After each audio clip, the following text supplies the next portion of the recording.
I want to start with a disclaimer. The new Errol Morris film on Donald Rumsfeld had a great line in the trailer I saw just the other day, and he said, "All generalizations are false, including this one." So, especially we're all from like different industries of business. Like, I don't know. What I'm saying is my experience, and I'm not even sure about everything I'm saying. So that's my disclaimer. It's a continuous journey, and we're all just sort of figuring this stuff out. That being said, on the topic of management, actually, once I started to think through it more, I was like, oh man, I don't really know why things are how they are at our company fully. But interestingly, we have 12 people. 4 of us are partners, and we used to sort of have this brand with people that were our clients or our partners that we were the guys that were going to stay up all night, and everything was a little crazy and disheveled, and we weren't, showered and stuff like that. And that was like our brand for a while. And I was like, well, that's cool because people know we're going to work hard and do whatever it takes to have a good thing, but that's not a very, sustainable brand. Over time, I actually became really surprised that, and this wasn't forced or anything, that it became, man, you guys are always really positive. Your team works together, better than we've seen, and we wish our team wouldn't bicker and would work together like you guys. It's just amazing, and it actually helps the whole project that much more. And I was like, wow, I had just taken it for granted because it's just how it is, and started to realize that our culture and the way that we interact with each other and our management from the top down is actually kind of a big asset. So much so that as we go from a production company to a media outlet with our own public-facing brand over the long run, we're going to sort of export some of the culture, the defining things about us, to the world and see if that's a community and a brand that people want to be a part of.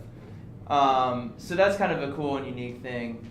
How that happened, I mean, the biggest thing by far is, who you hire.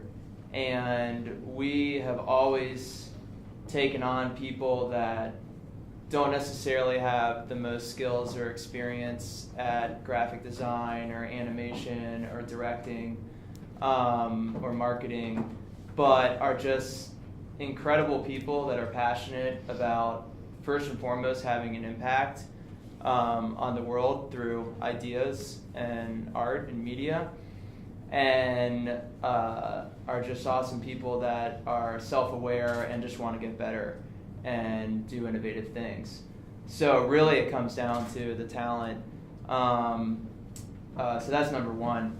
Something that we do that I think is, and this ties back into, metrics of success and stuff. I've been really shocked and kind of disappointed at how much smoke and mirrors there is in the media industry when it comes to, results.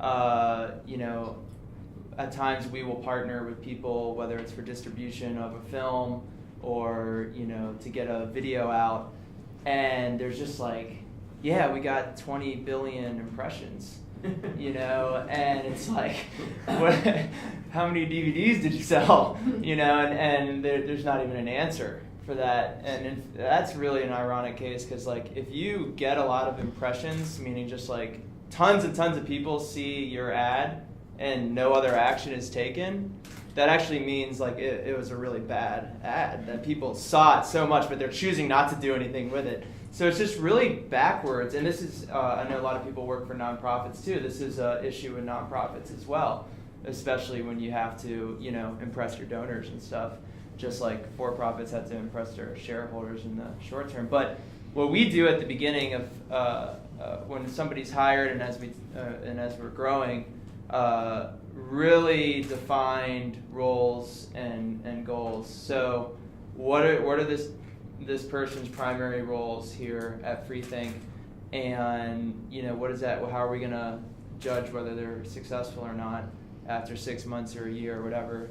And then what are their personal goals in terms of their career and what they want to do, And that's incredibly important for a culture with your employees and everyone, because what's the point of doing this unless it's like to figure out how to just kick ass in life? You know, the business is really just a manifestation of that.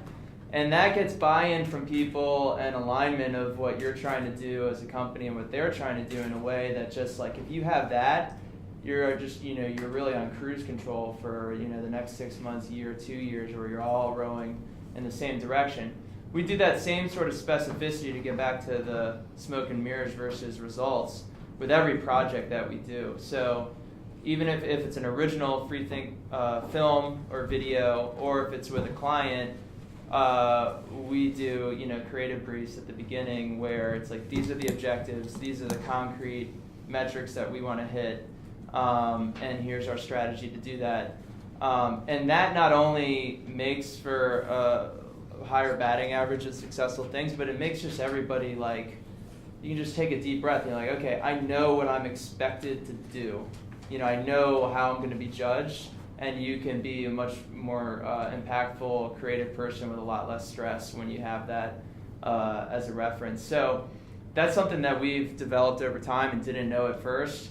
And, you know, it all sort of has reinforced itself into a really happy, congenial workforce, which they were teasing me in emails about, as like we all sing Kumbaya after work, but also much more effective, I think, in our projects.